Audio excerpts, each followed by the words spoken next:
Dear students, आज के lecture में अपन क्लाइमेटिक फैक्टर के अंदर टेम्परेचर यानी तापमान का स्टडी करेंगे। जलवायु कारकों में तापमान का बहुत बड़ा रोल होता है और ये जंतु और पादप के जीवन में काफ़ी उसका प्रभाव रहता है। सबसे पहले अपन टेम्परेचर की जब बात करते हैं तो टेम्परेचर वास्तव में एक हीट का फॉर्म है और ये इलेक्ट्रॉन मूवमेंट के कारण उसमें वेरिएशन आता है। टेम्परेचर को दो भागों में अपन उसको स्टडी करते हैं। एक तो टेम्परेचर ऑफ एटमॉस्फेयर यानी एयर, वायु का तापमान, और सेकंड है वाटर बॉडी। जो एक्वाटिक लाइफ है, जलीय जीवन है, उनके लिए वाटर सरफेस का जो टेम्परेचर है उसको अपन मेजर करते हैं। तो टेम्परेचर का प्लांट और एनिमल की लाइफ में क्या इंपॉर्टेंस है, उसके प्रभाव क्या है, किस प्रकार से उसमें एडेप्टेशन पाया जाता है, उसको अपन शॉर्ट में स्टडी करेंगे। तो सबसे पहले effects on metabolic processes of plant and animals. अगर अपन उपापचय की प्रक्रिया की बात करते हैं, चूँकि अपन जानते हैं कि पादपों और जंतुओं की जितनी भी उपापचय प्रक्रिया है वो सारी एंजाइम की उपस्थिति में होती है और सारे एंजाइम एक टेम्परेचर रेंज में फंक्शन करते हैं। अर्थात ऑल मेटाबॉलिक प्रोसेसेस, अगर अपन पर्टिकुलर प्लांट की बात करते हैं जैसे फोटोसिंथेसिस की प्रोसेस है, ट्रांसपिरेशन की प्रोसेस है, सीड जर्मिनेशन की प्रोसेस है, और प्लांट एनिमल दोनों के अंदर रेस्पिरेशन की प्रोसेस है और अदर मेटाबॉलिक प्रोसेस है। ये सारी मेटाबॉलिक प्रोसेस है वो एक पर्टिकुलर रेंज ऑफ टेम्परेचर के अंदर ही संपन्न होते हैं और उसके कम या ज़्यादा होने से मेटाबॉलिक प्रोसेस है वो सस्पेंड हो जाती है या उनकी दर कम हो जाती है, रेट कम हो जाती है। इसलिए उनका मेटाबॉलिक उपापचय प्रक्रियाओं पर सीधा असर पड़ता है। इसके बाद में अपन अगर रिप्रोडक्शन की बात करते हैं, जनन की बात करते हैं, तो पादप और जंतुओं के अंदर जो रिप्रोडक्शन की अलग अलग जो कैपेसिटी होती है, जैसे एनिमल्स के अंदर है या इंसेक्ट के अंदर है, एग्स लेइंग कैपेसिटी है, कितने ऑफस्प्रिंग प्रोडक्शन की बात करते हैं या प्लांट्स में फ्लावरिंग की, तो उनकी जो फिकंडिटी जो रेट होती है, फिकंडिटी रेट जो है, कैपेसिटी ऑफ रिप्रोडक्शन है, वो एक पर्टिकुलर टेम्परेचर पे रेंज के बीच में कार्य करती है। तो उससे तापमान से जनन है वो प्रभावित होता है। इसके बाद में इसके अंदर अगर अपन गोनाड्स की भी बात करते हैं, पर्टिकुलर कुछ एनिमल्स ऐसे होते हैं जिसमें गोनाड्स जो है या स्पर्म का प्रोडक्शन वगैरह जो भी है वो एक पर्टिकुलर टेम्परेचर रेंज में फंक्शन करते हैं। इसके बाद ग्रोथ एंड डेवलपमेंट की अपन बात करते हैं। प्लांट के अंदर जो पादप की वृद्धि और उसके विकास की बात करते हैं, तो यहाँ पे जो टेम्परेचर के कारण किस प्रकार से पादप की वृद्धि प्रभावित होती है और उसमें अपन कुछ बात करते हैं कि जैसे कि एक डेसिकेशन होता है। डेसिकेशन शुष्कता के अंतर्गत जब एनवायरनमेंट में स्ट्रेस प्रोड्यूस होता है या मॉइस्चर कम होती है या टेम्परेचर रेंज बढ़ जाता है या बहुत ही कम हो जाता है, तो वेरी हाई टेम्परेचर के कारण प्लांट्स के अंदर डेसिकेशन आ जाता है, शुष्कता आ जाती है, जिससे उनका ग्रोथ है वो प्रभावित होता है। इसके अलावा फिर चिलिंग इंजरी की बात करते हैं। चिलिंग इंजरी ऐसे क्लाइमेट जहाँ पे तापमान बहुत ही कम रहता है, यूजुअली बहुत ही लो टेम्परेचर रहता है, तो वहाँ पादपों के जो बाहरी भाग होते हैं वो ज़्यादातर लीफ वगैरह है, बर्ड्स हैं, उनके अंदर चिलिंग इंजरी हो जाती है और उसके बाद में उनकी डेथ हो जाती है। इसके बाद में फ्रीजिंग इंजरी एक और होता है।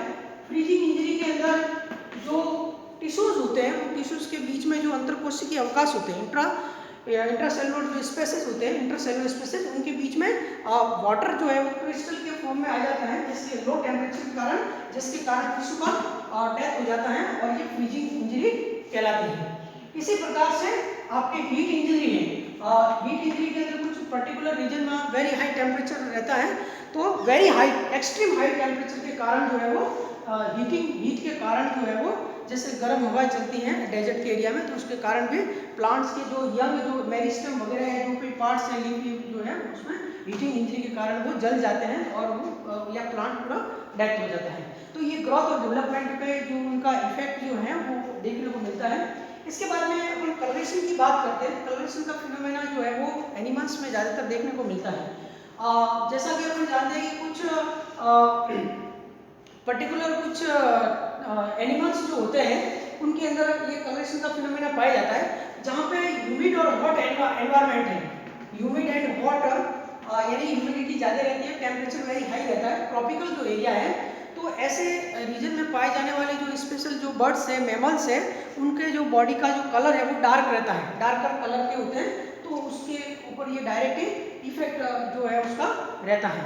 इसी प्रकार से अगर अपन उसके कुछ ये मॉर्फोलॉजी की बात करते हैं, जिसमें बॉडी के जो साइज है, बॉडी के पार्ट्स हैं उनकी साइज की बात करते हैं, तो जो कोल्ड क्लाइमेट जो होता है, ठंडे प्रदेश के जो एनिमल्स वगैरह होते हैं, उनके जो बॉडी के पार्ट्स हैं, जैसे कि मान लो स्नाउट्स है, बीक्स है, ईयर है, ईयर का साइज है, या लेग्स का लेंथ है, ये लंबे होते हैं, ये शॉर्ट छोटे होते हैं, बशर्ते जो ह्यूमिड हाई टेम्परेचर वाले रीजन में पाए जाते हैं। अगर उसका सेम बेसिस जो हाई टेम्परेचर वाले क्लाइमेट में है तो वहाँ पे उनका ये का साइज है वो बड़ा होगा कोल्ड रीजन की तुलना में। तो ये कुछ मॉर्फोलॉजिकली इनके सारे ये टेम्परेचर के कारण प्लांट और एनिमल में कुछ इफेक्ट्स पाए जाते हैं। इसके बाद में अपन वेरिएशन की बात करते हैं, variations in temperature and its effect on distribution of vegetation या प्लांट्स।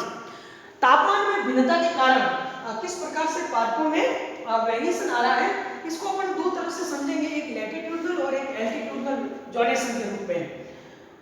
तापमान में डिफरेंस के कारण प्लांट का जो डिस्ट्रीब्यूशन है, चूंकि अपन जानते हैं कि वेरी हाई टेम्परेचर रेंज है वो इक्वेटर पे रहती है, इक्वेटर से जब अपन पोल्स की ओर मूव करते हैं तो यहाँ पे एंगुलर डिस्टेंस के कारण जो सनलाइट है वो ऑब्लिक गिरती है, जिसके कारण वहाँ का टेम्परेचर धीरे धीरे पोल्स की तरफ है वो कम होता रहता है। तो इस प्रकार से अगर अपन किसी भी पर्टिकुलर रीजन की अगर बात करते हैं अर्थ के ऊपर, तो एक डायग्राम जो है वो आप उसमें एक्सप्लेन कर सकते हो।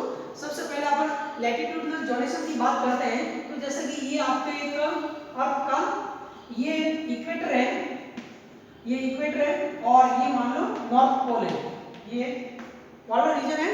तो अपन जब उसका इक्वेटर से उधर जाएंगे तो ये 5 डिफरेंट जोन अपन को इसमें दिखाई देंगे। सबसे पहला जो है 0 डिग्री जो है इक्वेटर, इक्वेटर से 15 डिग्री के बीच के अंदर यहाँ पे अपन को tropical rain forest, tropical rain forest biome के रूप में वेजिटेशन को डेवलप होगी। और यहाँ पे ये आपके ये ट्रॉपिकल रेन फॉरेस्ट है। इसके बाद में फिर सेकेंडली जो अपने ये डिफरेंट कैक्टस हैं और ग्रासेज हैं, ग्रासेज तो यहाँ पे ग्रासलैंड एंड डेजर्ट, ये दोनों पैरेलल रन करेंगे इस टाइप की वेजिटेशन।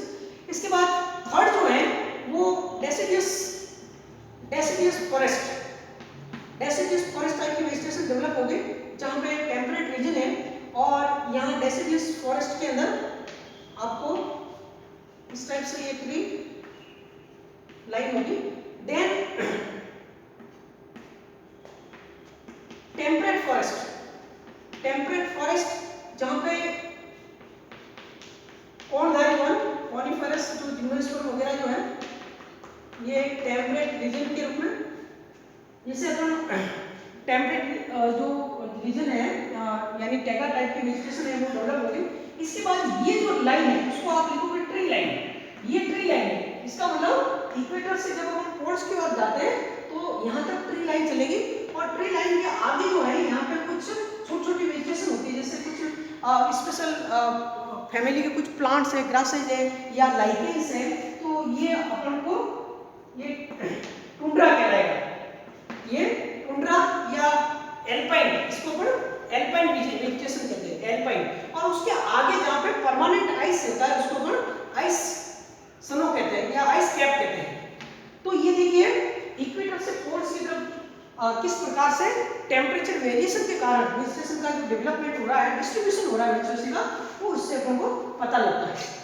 इसी प्रकार से अगर अपन किसी माउंटेन रेंज की बात करते हैं, जैसे कि अपन हिमालयन रीजन लेते हैं, तो ये हिमालयन रीजन है और इसके अंदर भी डिफरेंट जोनेशन पाए जाते हैं। और यहाँ पे देखिए जब अपन ये जैसे वेस्टर्न हिमालयाज है, ये ईस्टर्न हिमालयाज है, इन दोनों में वेस्टर्न और ईस्टर्न हिमालयाज में जब एल्टीट्यूड जोनेशन की अपन बात करते हैं, एल्टीट्यूड जोनेशन का मतलब सी लेवल से जो वर्टिकल हाइट है, तो यहाँ की वेजिटेशन भी अपन जब इक्वेटर के से पोल्स की ओर जाते हैं उसमें जो वेरिएशन आ रहा है वो का वो यहाँ देखने को मिलेगा। तो यहाँ पे अपन हाइट जैसे कि 1000 4000, 6, 7, 8, 9 और 10,000 इस प्रकार से ये हाइट जो है वो 16,000 हाइट पे जैसे कुछ रोडोडेंड्रॉन की स्पीसीज पाई जाती है। रोडोडेंड्रॉन ये जैसे हाई एल्टीट्यूड में पाए जाने वाले कुछ एंजियोस्पर्म में रोडोडेंड्रॉन है। इसके अलावा आपके प्राइमूला की स्पीसीज वगैरह हैं। तो सबसे बेस पे जो वेजिटेशन का टाइप जो होगा वो आपके ट्रॉपिकल और डेसिडियस और एवरग्रीन टाइप की वेजिटेशन है। इसके बाद ग्रासलैंड और डेजर्ट टाइप की है। फिर आपके टेम्परेट जो है ये वेजिटेशन इसमें डेवलप होंगे। ईस्टर्न हिमालयस की बात करेंगे तो यहाँ पे आपके मोस्ट बेम्बू जो है वो आपको यहाँ डोमिनेंट दिखेंगे जो लो एरिया है फुट हिल्स, और इधर अपने ड्राई बेम्बू वेस्टर्न हिमालय में ड्राई बेम्बू की वेजिटेशन अपन को दिखाई देगी। यहाँ पे पर्टिकुलर जो जिम्नोस्पर्म है, जिम्नोस्पर्म जो है वो यहाँ पे प्रोमिनेंट है, और इधर जो है वो आपके जैसे कि ऑर्किड्स हैं, ऑर्किड वेजिटेशन है, बेम्बू वेजिटेशन है, और बाकी जो कुछ जिम्नोस्पर्म के पर्टिकुलर स्पीसीज है वो इधर आपके डोमिनेंट रहती है।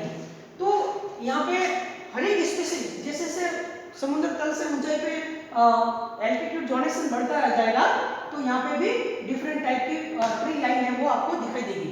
तो ये आपके एल्टीट्यूड और लैटिट्यूड जोनेशन की बात है। अब टेम्परेचर और वर्ल्ड वेजिटेशन की बात करते हैं। तापमान के आधार पे कुछ इकोलॉजिस्ट ने विश्व की जो वेजिटेशन को डिवाइड किया है, इसमें मेगाथर्म्स, मीजोथर्म्स और तीसरा जो होता है मीजोथर्म, माइक्रोथर्म्स और हेकिस्टोथर्म्स, ये चार प्रकार की वेजिटेशन होती है टेम्परेचर के आधार पर। मेगाथर्म्स वनस्पति उसे कहेंगे जहां पे थ्रू आउट ईयर टेम्परेचर है वो हाई रहता है, temperature prevails high through out the year.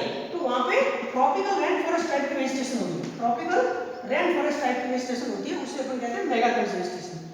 मीजोथर्म्स vegetation जहां पे high temperature alter with low temperature throughout, high temperature low temperature के इक्वल है, तो वहां पे डेसिडियस टाइप की वेजिटेशन पाई जाती है, उसे मीजोथर्म वेजिटेशन कहते हैं। और माइक्रोथर्म्स जो वेजिटेशन है यहाँ पे low temperature prevails through out year, यहाँ पे कम तापमान पूरे वर्ष भर तक पाया जाता है, और यहाँ पे आपको टेम्परेट फॉरेस्ट के रूप में, टेम्परेट या कॉनिफरस फॉरेस्ट के रूप में वेजिटेशन है वो दिखाई देगी। और हेकिस्टोथर्म जो है वहां पे through out year extreme low temperature है वो प्रिवेल रहता है, तो यहाँ पे एल्पाइन टाइप की वेजिटेशन है वो पाई जाती है। तो ये वर्ल्ड का वेजिटेशन है वो टेम्परेचर से किस प्रकार से वेरी करता है। फिर अपन बात करते हैं थर्मल स्ट्रेटिफिकेशन की। अगर अपन एक्वाटिक बॉडी की बात करते हैं, जलीय आवास की, एक्वाटिक हैबिटेट में, और एक्वाटिक हैबिटेट के अंदर देखिए जैसे कि अगर ओशन की बात करते हैं, महासागर, तो महासागरों के अंदर लेटेंट हीट ऑफ वाटर की एक लेटेंट हीट होती है, गुप्त ऊष्मा होती है, जिसके कारण तटीय क्षेत्रों में जो पूरी रात नाइट का जो टेम्परेचर है वो इतना ठंडा नहीं है कि वो पानी पूरा ज़्यादा ठंडा हो जाए, या डे टाइम में वो गर्म हो जाता है, क्योंकि वहाँ पे ओशियन करंट्स है, टाइड्स है, इनके एक्शन का इफेक्ट रहता है, पानी की मिक्सिंग होती है, जिसके कारण उसमें जो टेम्परेचर के अंदर फ्लक्चुएशंस है वो ज़्यादा नहीं देखने को मिलता है। इसलिए जो समुद्र के तटीय क्षेत्र है वहाँ पे दिन और रात के तापमान में ज़्यादा अंतर नहीं पाया जाता है। परंतु अगर अपन बात करते हैं, अगर एक डीप लेक की बात करते हैं, जैसे सिंपल पॉन्ड है वहीं पे वेरिएशन ज़्यादा आएगा, लेकिन एक डीप लेक की बात करते हैं तो उस डीप लेक के अंदर आपको तीन अलग अलग प्रकार के टेम्परेचर वेरिएशन के कारण, टेम्परेचर के इफेक्ट के कारण एक गहरी झील के अंदर तीन डिस्टिंक्ट टेम्परेचर के जोन्स बनेंगे। तो सबसे ऊपर का जो तापमान हो, सरफेस का जो वाटर होता है, यहाँ टेम्परेचर का ग्रेजुअली इंक्रीजमेंट या डिक्रीजमेंट होता है, उसे अपन कहते हैं एपिल्यूनियन जोन, एपिल्यूनियन। दूसरा जो होता है मेटाल्यूनियन, या उसको थर्मोक्लाइन जोन भी कहते हैं, मेटाल्यूनियन। ये एक शॉर्ट जोन होता है जहाँ पे टेम्परेचर रैपिडली फॉल होता है और फ्लक्चुएशन बहुत फास्ट होता है, तो मेटाल्यूनियन कहलाता है।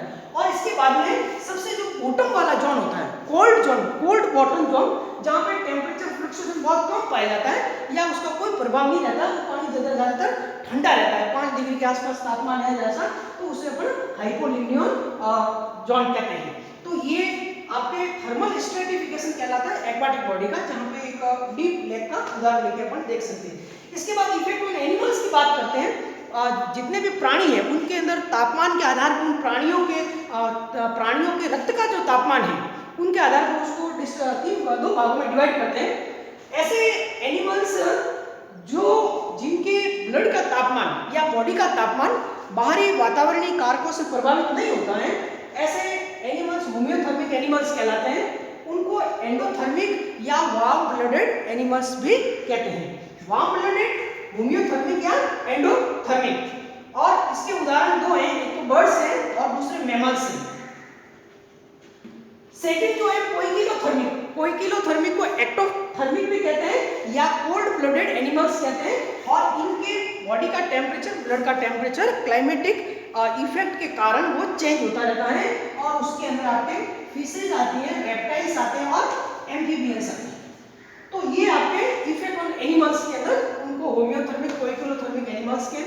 इसके बाद में अपन फिर लास्ट में एडेप्टेशन की बात करते हैं एनिमल्स के अंदर। तो एनिमल्स के अंदर विशेष प्रकार के कुछ एडेप्टेशंस पाए जाते हैं। जैसे डोरमेंसी की बात करते हैं, हालांकि प्लांट्स में भी डोरमेंसी होती है, सीड डोरमेंसी की बात करते हैं तो बीज का जो सुसुप्ता काल है वो भी तापमान से प्रभावित रहता है, या बीज का अंकुरण होता है वो तापमान पे प्रभावित रहता है। अलग अलग प्लांट जो होते हैं, सीरियल्स वगैरह है, कैस्टर है, उन सभी के लिए सीड जर्मिनेशन के लिए भी टेम्परेचर है वो अलग रहता है और एक पर्टिकुलर उसमें रेंज ऑफ डोरमेंसी की भी आवश्यकता होती है। लेकिन अगर अपन एनिमल्स की बात करते हैं तो यहाँ पे इंटरेस्टिंग जो दो उदाहरण देखेंगे डोरमेंसी के, सुसुप्ता काल के।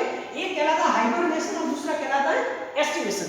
हाइबरनेशन को ओवर विंटरिंग कहते हैं, ओवर विंटरिंग, और एस्टिवेशन को कहते हैं ओवर समर वेकेशन। तो हाइबरनेशन के अंदर कुछ ऐसे बर्ड्स है, मैमल्स है या एनिमल्स है जो कि विंटर के अंदर जब वेरी लो टेम्परेचर होता है तो ये बर्ड्स, एनिमल्स या विशेष प्रकार की जो फिशेज वगैरह होती है वो बरों में या जो केव्स होती है वहाँ पे डोरमेंट स्टेज में चली जाती है और वो अपना जो मेटाबॉलिक प्रोसेस को सस्पेंड कर देते हैं, उसे अपन कहते हैं हाइबरनेशन। और ये फिनोमेना जैसे बैट्स होते हैं, चमगादड़ है, पोलर बियर है और इसके अलावा आपके कुछ विशेष प्रकार के जो एनिमल्स जो होते हैं, जो हेज वज वगैरह, झाऊ चूहे वगैरह, इसमें हाइबरनेशन की प्रोसेस है वो पाई जाती है। इसके बाद में फिर अपन बात करते हैं एस्टिवेशन की। जैसे कुफोट्रॉड होता है डेजर्ट में, उसमें भी हाइबरनेशन होता है। एस्टिवेशन के अंदर, समर के अंदर जब टेम्परेचर बहुत हाई होता है तब कुछ ऐसे एनिमल है जो बरो के अंदर, बिलों के अंदर चले जाते हैं और उसको अपन एस्टिवेशन कहते हैं। और वहाँ पे वो कुछ मेटाबॉलिक जो है वो या उनका मॉर्फोलॉजिकल डेवलपमेंट सस्पेंड रहते हैं, उसको डायापोज स्टेज कहते हैं। जैसे कुछ पर्टिकुलर इंसेक्ट होते हैं वो डायापोज स्टेज में चले जाते हैं। इसी प्रकार से जैसे कि एक प्रोटोप्टेरस फिश होता है आपके जो कि मड के अंदर चली जाती है और वो अपने चारों ओर सलाइवा का सिक्रेशन करती हैं और ये एस्टिवेशन के जो उदाहरण है। इसी प्रकार से आपके जैसे डेजर्ट फॉक्स है, कुछ और भी जो एनिमल्स होते हैं एस्टिवेशन प्रोसेस में जाते हैं।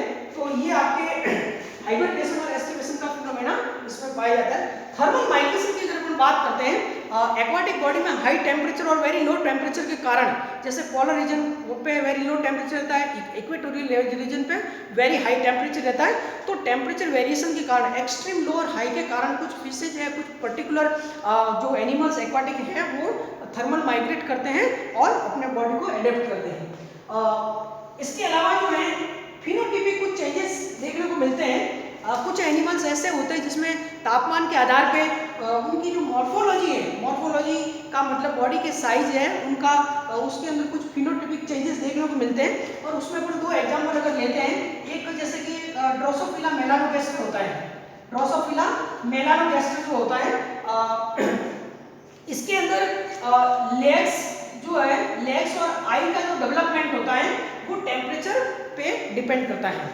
टेम्परेचर पे आई और लेग्स का डेवलपमेंट डिपेंड करता है। इसी प्रकार से जैसे कि एक डेफनिया होता है, डेफनिया के अंदर जो हेड जो होता है, डेफनिया में हेड का जो साइज जो है वो डायरेक्टली टेम्परेचर से रिलेटेड है। अब उसमें जैसे डेफनिया के अंदर जब विंटर की साइज आती है, वेरी लो टेम्परेचर होता है विंटर में, तो इसका हेड है वो गोलाकार शेप में होता है और साइज भी बड़ा होता है। और जैसे जैसे स्प्रिंग आएगी तो हेड थोड़ा सा हेलमेट शेप में हो जाता है, और जैसे समर आती है तो हेड का साइज और छोटा होता है, और नेक्स्ट विंटर आते वापस हेड नॉर्मल बड़ी साइज को अचीव कर लेता है। तो ये डेफनिया के अंदर हेड के साइज को अपन उसको मॉर्फोलॉजिकल फिनोमेना में, और उस प्रोसेस को साइक्लोमॉर्फोसिस कहते हैं। ये साइक्लोमॉर्फोसिस फिनोमेना कहलाता है। तो ये आज अपन इस वीडियो के अंदर जो टेम्परेचर जो है इफेक्ट उसमें कुछ इंपॉर्टेंट डिस्कस किया है शॉर्ट के अंदर। मेन तो इसमें मेटाबॉलिक प्रोसेस के बारे में पढ़ना है और एक वेजिटेशन का जो डिस्ट्रीब्यूशन है जो एल्टीट्यूडनल और लैटिट्यूडनल जोनेशन को एक्सप्लेन करना है। एक्वाटिक बॉडी के अंदर कौन कौन से डिफरेंट जोन्स हैं वो देखने हैं और इसके अलावा जो एनिमल्स और प्लांट में पाए जाने वाले एडेप्टेशंस के बारे में स्टडी करना है वेजिटेशन के टाइप के अंदर। तो आज के इस वीडियो में इतना ही। Thank you.